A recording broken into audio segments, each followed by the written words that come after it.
Pa-laundry muna ulit kami ni Madam Mapagmahal. Siyempre kung saan kami suki, ang spin box.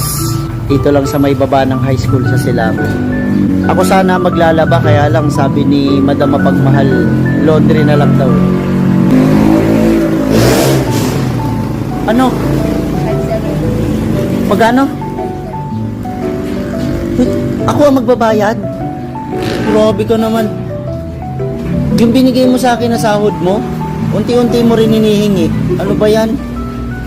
Wala kang dalang pera. Ano ba yun? Ba't hindi mo sinabi? Di sana ako na lang ang naglaba. Sabon lang ang bibilhin ko. Oh. Mag-aaya ka magpa-laundry tapos ako pala magbabayad. Grabe ka. Yung sahod mo na binigay, ubos na rin. Kakahingi mo. Nung nakaraan, 50 pesos. Hiningan mo ako ng 50 pesos. Magkano? 5-7. 5-7. Grabe ka talaga. Hindi ka naawa sa tambay. Hindi mo. Nag-aya magpa-laundry, ako magbabayad. Di wow. Nakakaya sa spin box, tropa ko pa naman may-ari na ito. Huwag ka na ulit, Tawa-tawa ka pa dyan.